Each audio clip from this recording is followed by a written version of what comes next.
Bueno, hola a todos, bienvenidos. Estamos en un entorno inigualable y estamos con David. Hola David, ¿cómo estás? ¿Qué tal, Luis? Muchas gracias por invitarme, la verdad es que fantástico con este entorno y con este día maravilloso que hace. Tenemos animales, estamos en el Retiro de Madrid, tenemos animales, tenemos deportistas alrededor, tenemos gente tomando el sol al fondo.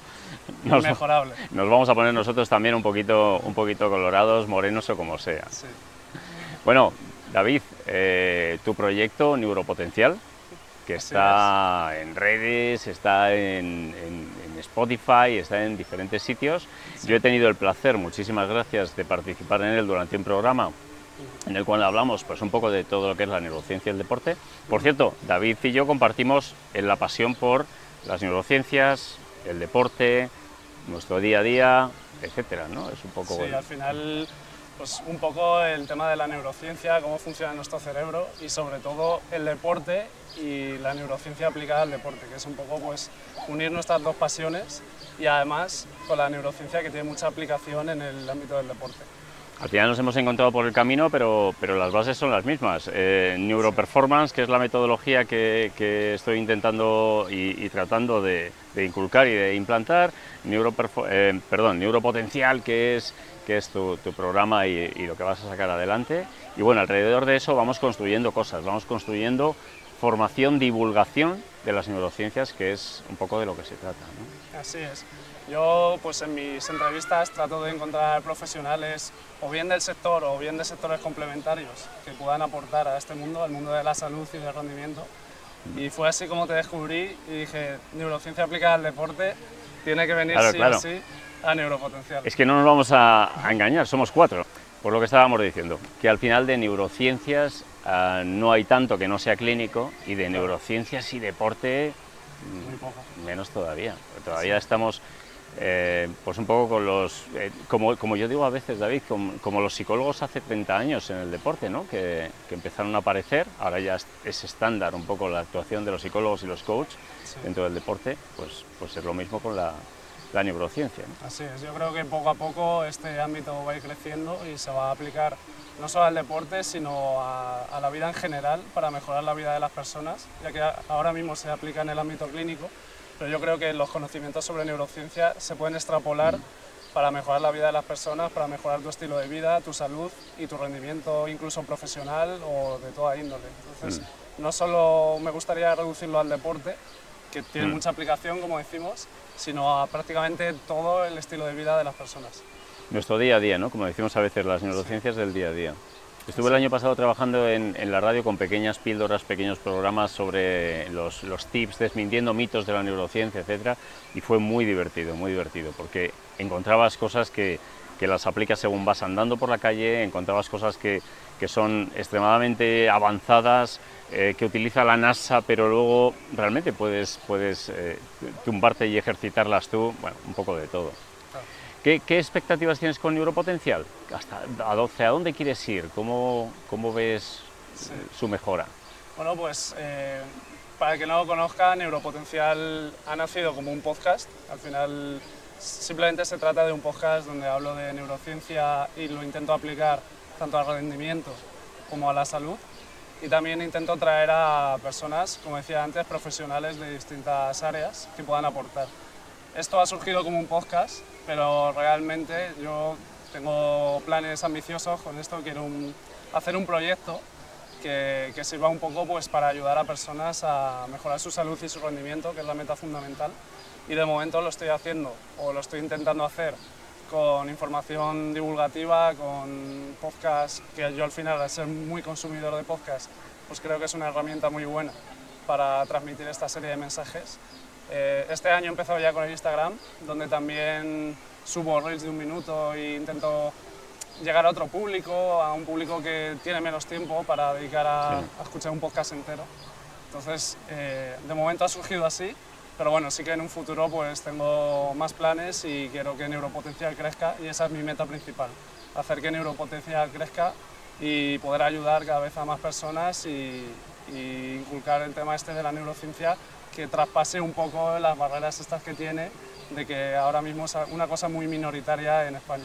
Sí, además tú has dado la clave, consumo rápido, desgraciadamente consumo rápido, estamos en la sociedad del cansancio, como bien dijo un filósofo coreano-alemán, Sí. y consumo rápido y es lo que nos tenemos que adaptar a ello, pero también somos capaces, el conocimiento que se intenta distribuir sobre neurociencias de nuestro día a día en el trabajo, como para la empresa, etcétera, dividirlo en trocitos para todo ello un poco, ¿no? De ahí vino un poco la idea también que implanté sobre una metodología de neuroperformance, una metodología de mejorar el rendimiento de los deportistas. Si a un deportista, un entrenador, un coach, tú has tenido experiencias también, le vas contando las neurociencias para el deporte, es muy amplio, probablemente incluso comiencen con ciertas reticencias, ¿no? Si se lo troceas y se lo das en las píldoras adecuadas o con los contenidos concretos adecuados, digamos que puede entrar mejor. Por eso ahí te comentábamos el otro día crear Neuroperformance, que es una metodología para la mejora del rendimiento dividida en 8 pasos. Y bueno, vamos a hablar un poquito ahora de ello. Genial. Deporte, ¿de dónde te viene la afición por el deporte? ¿También desde pequeño? Sí. Yo, bueno, desde pequeño siempre me ha encantado el deporte. O sea, yo cuando era pequeño era un niño muy activo, no paraba quieto. Y al principio pues practicaba mucho fútbol, karate, pero bueno, al final la base de que a mí me gusta el deporte es el juego que hay detrás del deporte. A mí me gustaba jugar y en ese sentido pues me gustaba cualquier deporte, cualquier juego que tuviese actividad física me gustaba. Y eso afortunadamente lo he mantenido de mayor y aunque actualmente me dedico simplemente a entrenar, a hacer calistenia, un poco de ejercicios básicos de levantamiento de peso, Sí. un poco por estar en forma y estar sano, pero siempre me encanta practicar cualquier tipo de actividad, cualquier deporte, ya sea pádel, bici, escalada, o no me niego a nada, cualquier propuesta me vale, siempre y cuando sea pues pasarlo bien haciendo deporte. Y la conciencia de cómo funcionamos, al final en neurociencia lo que intentamos explicar es cómo funcionamos, no solo nuestro cerebro, sino también nuestro cuerpo, ¿no? Y eso lo que nos hace es disfrutar más del deporte y la salud. No solo mejorar el rendimiento, que en ocasiones, pues bueno, tienes tiempo de hacerlo, o tienes menos tiempo. Cuando hablo con profesionales del deporte y me preguntan que para qué sirve esto que hablamos aquí, siempre les digo, pues sirve básicamente primero para mejorar tu capacidad de comprensión de las cosas y para sentirte mejor con lo que estás haciendo, pero también para tener ese pequeño porcentaje adicional a tu entrenamiento, al entrenamiento de tus chicos o de tus pupilos, en que puedes realmente llegar a un nivel ciertamente superior. Lo bonito de las neurociencias es que tú lo has dicho, día a día, nuestro trabajo por la calle, deportista amateur, pero también sirve igualmente para deportistas profesionales, ¿no? Claro. Es un poco. Eso es lo bonito, como tú decías, el poder aplicarlo, el ámbito de aplicación que tiene, que es prácticamente para todo el mundo, sin excepción. Ya sea desde el más profesional hasta el más amateur, hasta cualquier persona. Al final, si aplicas esto, tu calidad de vida va a mejorar, tu salud va a mejorar y te vas a sentir mejor contigo mismo porque tu rendimiento también mejora y te vas a sentir más capaz y más competente. Exactamente.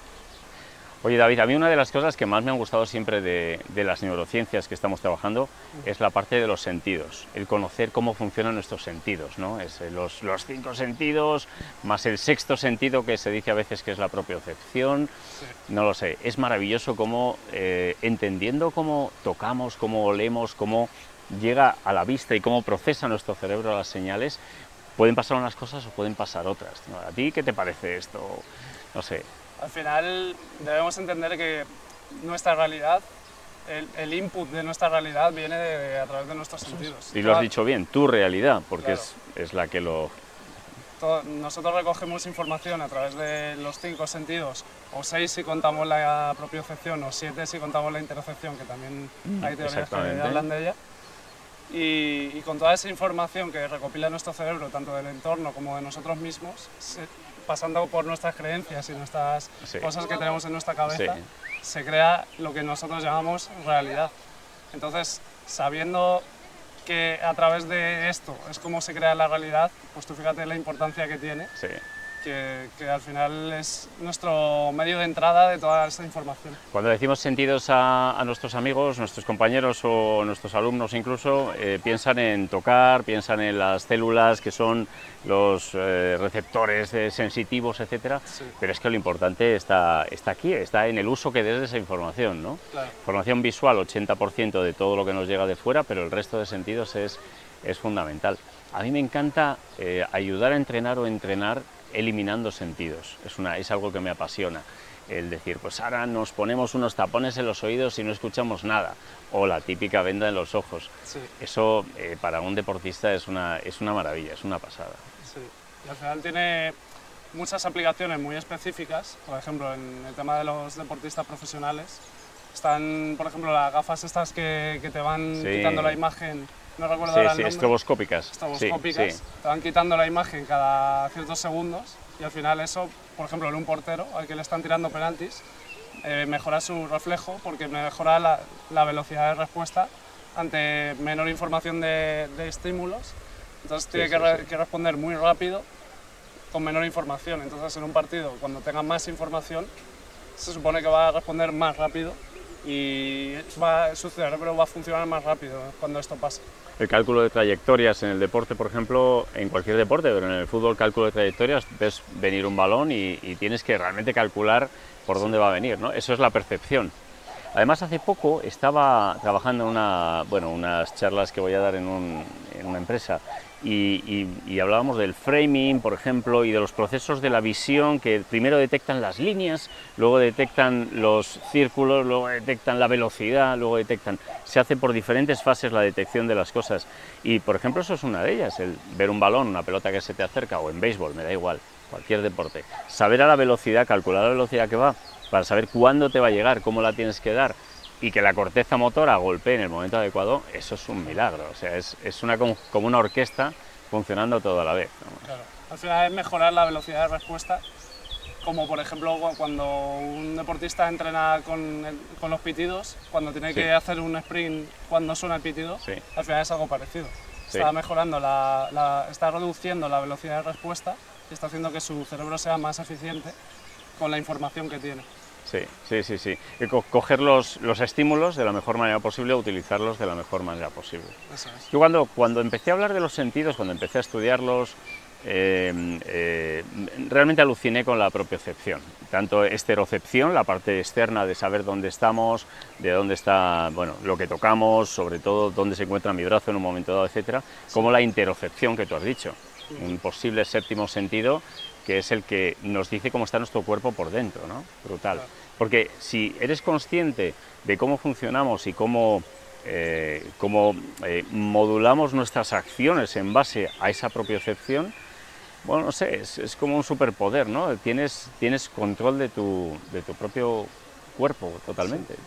Sí. Y yo iría más allá con esto aún, y es que es fundamental tener muy desarrollado el sentido de la propiocepción y la interocepción, porque cuando tienes esto desarrollado es que eres consciente de lo que pasa por tu cuerpo y de esta forma puede tener un gran impacto positivo para tu salud. Y es que puedes detectar cuándo tienes que parar, o en el caso de un deporte, por ejemplo, cuándo puedes prever la lesión y anticiparla, o incluso cuando vas a enfermar y tu cuerpo te está pidiendo un descanso.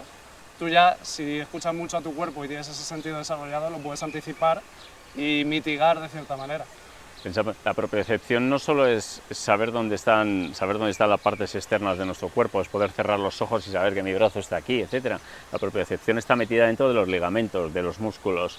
En los músculos y en los ligamentos que los unen, los tendones más bien, en este caso, hay algunos tipos de propioceptores que lo que hacen es darte información de lo tenso que está.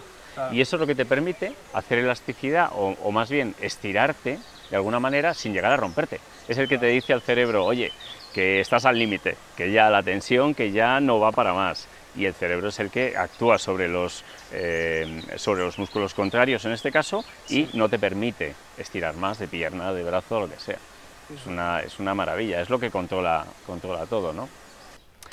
David, otro tema de mis favoritos, como decíamos fuera de antena, la visualización, la práctica de la visualización, tanto en el ejercicio como bueno, pues las personas lo utilizan también para sentirse más cómodas, para sentirse más seguras, para tener mejores sensaciones, para experimentar incluso situaciones que van a vivir posteriormente. Sí.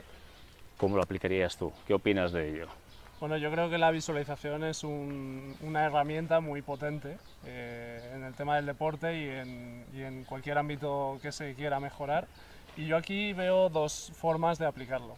Debemos entender que aprendemos por imitación y aprendemos viendo, ya que desde que somos pequeños con nuestros padres pues nos fijamos y al final aprendemos con lo que ellos hacen y con cómo ellos se comportan. Entonces, está el tema de las neuronas espejo, que es muy importante en este sentido, porque al final las neuronas espejo lo que hacen es que refuerzan la imitación, refuerzan cuando vemos a una persona hacer algo, se activan las mismas zonas cerebrales en nosotros de la actividad que estén realizando. Si vemos a una persona hacer ejercicio, se van a activar las neuronas relacionadas con las zonas motoras.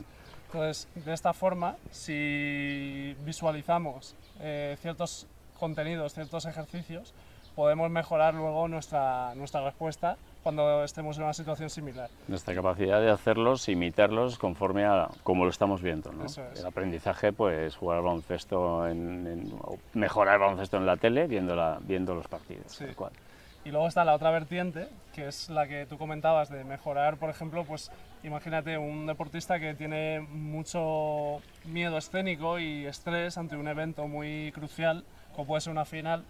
Si él utiliza la visualización para visualizarse a sí mismo en esta situación, pues va a reducir esta cantidad de estrés cuando se enfrenta a la situación, porque al final en nuestro cerebro, cuando estamos visualizando, nuestro cerebro no distingue entre lo que es realidad Lo que es real, ¿no? y lo que es visualización. Entonces, si nos visualizamos realizando ese evento que tanto nos tememos, para nuestro cerebro, cuantas más veces visualicemos esto, más preparado va a estar el día D. Es como si lo hubiéramos experimentado antes, Claro. básicamente. Tú hablas en público, la quinta vez que hablas en público ya tienes menos nervios, menos miedo escénico que la primera vez. Eso O sea, es. es lo mismo, solo que Claro. visualizando, ¿no? ¿Por qué? Porque tu cuerpo ya se ha visto en esa tesitura más veces y sabe que no pasa nada, que puedes salir y tienes los recursos para salir bien de la situación.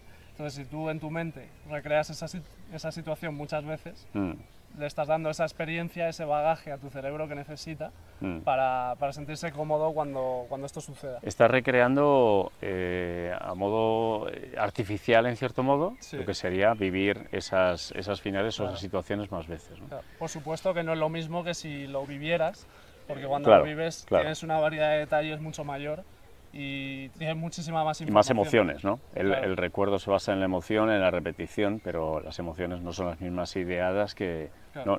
se parecen, pero no llegan al mismo nivel. Claro. Y es interesante, si vamos a visualizar un evento, como puede ser este, que cada vez que visualicemos lo hagamos de una forma distinta, porque si tú visualizas Ajá. que siempre te va a salir todo perfecto, si el día del evento pasa algo que no habías visualizado, ya te vas a poner nervioso, porque tu cerebro ahí entrará en algo nuevo, algo que no tenía previsto. Por eso yo creo que es interesante, cada vez que visualicemos, visualizarte realizando la acción con éxito, pero también con muchos eventos que no controlas y Eventos, puntos de vista incluso, Claro, y variables. con adversidades, digamos. Ya. Diferentes adversidades que se puedan producir y cómo las solventas. Eso me da pie a una de las partes que he escrito en ocasiones, es una metodología, básicamente un método para hacer la visualización en diferentes partes. Sí. Primero tú solo, en un espacio, ya sea un parque, un campo de fútbol o un tatami, tú solo, luego con tus compañeros, luego con los jueces, luego con el público, etcétera. Una metodología, ¿no? Que es un poco lo que creo que falta en las neurociencias aplicadas, porque cuando vamos a ver entrenar a campeones o de cualquier deporte o futbolistas, que es lo que más se ve por cantidad de practicantes, realmente hacen ejercicios de neuroentrenamiento, sí los hacen, sí están ejercitando incluso la visualización de las jugadas, oye, mírame a mí, fíjate en el compañero, etcétera. Pero como al no hacerlo con una metodología, al no hacerlo con una secuencia, es aquí te pillo, aquí te mato, como digo yo muchas veces, no aprovechan el valor y no aprovechan la potencialidad de ese tipo de entrenamientos. Existir existen, pero como no están ordenados, no termina de hacerse un neuroentrenamiento profesional, en cierto modo, ¿no? Claro. Para que la gente lo entienda, al final es como si tú intentas practicar una habilidad deportiva y solo lo haces un día.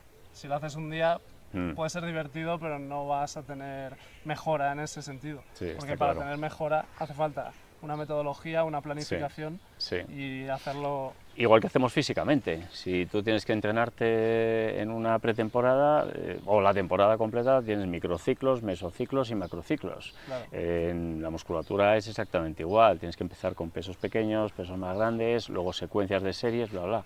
Lo que hacemos físicamente y aceptamos que es así, neurológicamente también es así.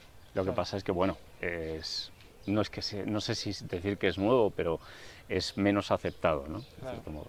Sí. Una cosa que me gustó mucho de la visualización es cuando aprendí que realmente el camino motor de nuestra corteza motora, que es la que provoca el movimiento del pie, la mano, cualquier cosa, visualizándolo también se activa el camino completo. Sí. No solo yo lo pienso, al pensarlo estoy activando todo el camino que pasa por mi médula espinal hasta este brazo o este dedo que estoy imaginando que lo muevo. Sí. Es maravilloso porque lo que estás haciendo es un microestímulo. Y está el circuito que lleva a que tú muevas ese dedo mañana en la posición adecuada con cierta rapidez sobre todo, está activado. Es como si metes algo de lubricante en la parte del sistema nervioso que va hacia ese movimiento que vas a hacer. Eso a nivel micro. A nivel macro, pues jugadas completas, movimientos completos o lo que sea. Pero me dejó realmente perplejo cuando estudié el camino que sigue el sistema nervioso, pero ese camino se microactiva. Sí. Con lo cual, al día siguiente estás preparado para hacerlo. Y es la base de la visualización, quiero decir, motora, ¿no? Un poco para aprender nuevos movimientos o sencillamente, bueno, en tu vida diaria también se aplica, obviamente. Sí. En este sentido, incluso hay estudios que dicen que se ha demostrado que con personas que tienen lesión en un músculo, mediante la visualización, si se visualizan ejercitando ese músculo, se observa una menor pérdida de masa muscular en esa zona que gente que no hace nada, que está lesionada y no hace nada. Sí. Simplemente con imaginarte que entrenas ese músculo. Por poner una similitud que no queremos confundir a la gente, pero una similitud es la electroestimulación. Sí. Al final la electroestimulación estás por medios eléctricos estimulando una parte de tus cuádriceps, tríceps o cualquier parte de tu cuerpo. Los trapecios, muy típico por aquí, para descomprimir, etc. Sí. Estás estimulando de forma autónoma. Nuestro cerebro, cuando piensa en que un músculo se está moviendo, también lo está estimulando en cierto modo. Claro. Visualización, maravilloso tema, muy muy amplio. Podríamos hablar también de visualización a ciegas, visualización con recorrido visual, la percepción, pero bueno, con esto yo creo que tenemos bastante. Muchas gracias, David. Bueno, a ver, ¿qué nos falta? Te comentaba antes que yo creo que las neurociencias y los divulgadores de la neurociencia en el deporte y en la vida son como los psicólogos hace 30, 40 y 50 años. Sí. No es que no estamos mal vistos en absoluto, ese no es el caso, pero no estaban imbricados dentro de, por ejemplo, de los equipos deportivos. Ahora están imbricados, un psicólogo es casi fundamental, podemos decir, si un equipo que se precie, y antes se les veía como los bichos raros, no te acerques mucho a mí que me estás analizando. ¿Cómo crees tú, David, que podemos solventar eso o cómo podemos evolucionar? Tú eres experto y divulgador de las neurociencias y con especialidad deportiva. ¿Cómo podrías tú o cómo crees que el mercado va a aceptar de forma natural que podamos participar en las actividades deportivas como uno más? Hombre, yo creo que es un tema de ganar confianza y ganar visibilidad y yo creo que al final esto se consigue con los resultados. Si conseguimos demostrar con resultados que esto funciona y que esto es útil, al final la gente puede ser muy escéptica, pero si ve al vecino que progresa, va a decir, oye, ¿qué has hecho para progresar? Y en el momento que el vecino progresa con esto, va a decir, yo no me voy a quedar atrás y yo quiero también progresar. Entonces, en ese sentido, ¿qué se necesita? Se necesita gente pionera que apueste por esto y que esté dispuesta a correr el riesgo de que quizá no funcione, pero si funciona va a tener una ventaja competitiva brutal porque va a estar por delante del resto de competidores de su deporte. Tenemos un pequeño problema ahora mismo y es que lo que está apareciendo en prensa son normalmente clubes de fútbol o baloncesto en el que ves que a los deportistas se les ponen los cascos de medición electroencefálica Y bueno, eso suena muy bonito en la rueda de prensa o en el periódico, pero dices, bueno, yo eso me lo pongo un día y no me lo vuelvas a poner. Entonces, la gente piensa que las neurociencias aplicadas al deporte y el neuroentrenamiento es eso, colocarte un casco, medirte, para el día siguiente no sabemos cómo ser mejor. Y las neurociencias no solo son eso, que también es una parte, es comprender cómo funcionamos. Claro. Lo más maravilloso de todo es coger un entrenador, un coach o alguien responsable de otras personas y que aprenda realmente cómo funcionamos, cómo funcionan nuestros sentidos, cómo puede hacer una visualización efectiva, cómo puede gestionar las emociones de su gente, no solo a nivel psicológico, sino a nivel fisiológico o nervioso, en cierto modo, ¿no? Es un poco ese es el objetivo, porque si no, nos quedamos con la foto del periódico, con, ¿quién era? El Liverpool lo hizo, con Salah, creo que era Salah, con los cascos, un chaleco y todo medidas. Y no sabemos qué pasó ahí. Al final también es marketing, es la imagen que quiere transmitir el Liverpool con eso. La imagen de innovación, de ir esta vanguardia, de aplicar nuevos métodos. Y no hay que irse a Inglaterra, en España la Cultural Leonesa, un gran equipo y club de León y de Castilla León, también practicó eso con una empresa española, pero claro, se quedó en eso, ¿no? Se quedó en la noticia.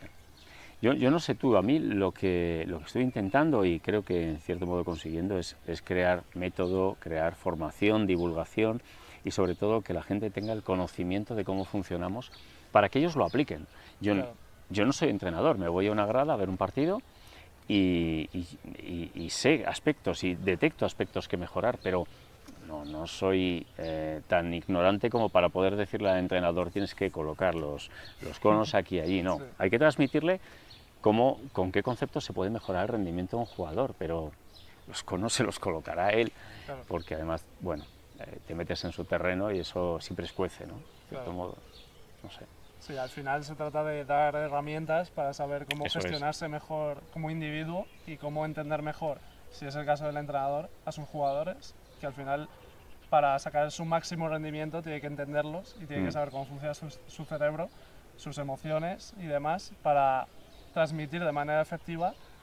Esa es una buena parte y luego otra, pues los ejercicios para mejorar sus habilidades y capacidades neuromotoras y de toda índole relacionada con el cerebro. Y esto nos hemos ido al deporte. Cuando nos vamos a nuestro día a día y a nuestro comportamiento diario o en la empresa, por ejemplo, tiene muchísimo que decir. Cuando trabajamos, por ejemplo, en laboratorios farmacéuticos en donde tienen que estar trabajando con médicos intentando venderle los medicamentos a los médicos y todos hablan igual y todos ya saben la postura que tienen que coger y todos saben las palabras que tienen que repetir, ¿qué nos queda? Lo que nos queda son un pequeño tanto por ciento donde las neurociencias aplicadas pueden decir, oye, yo te aporto algo. Lo que comentaba hace poco contigo, el tema del framing, ¿no?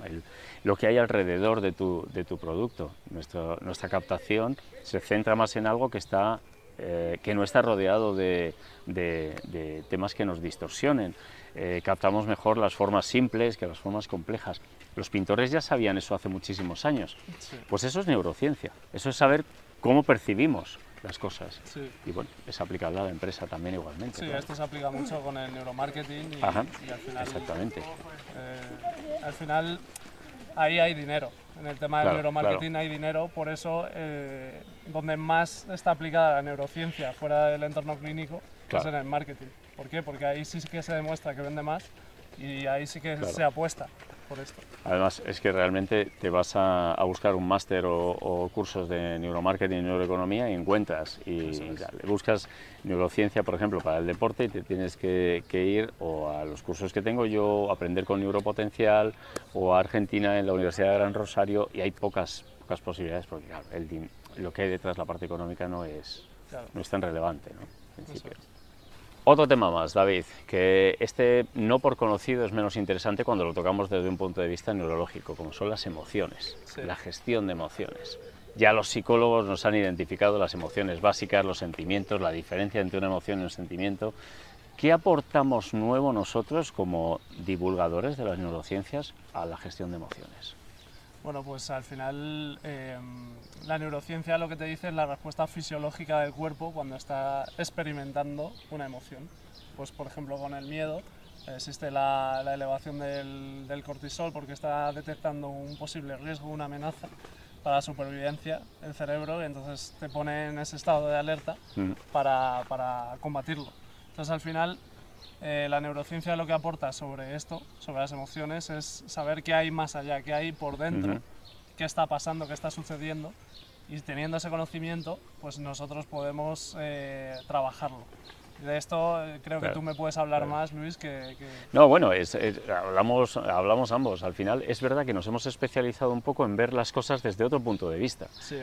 Yo estudié coaching deportivo, estudié psicología, y las emociones pues son las emociones que existen y que fueron determinadas por Ekman, reconocidas internacionalmente. Sí. La diferencia entre emoción y sentimiento, cómo pasamos de una emoción a un sentimiento, cómo nuestros ancestros lo utilizaban, pero ahí se queda.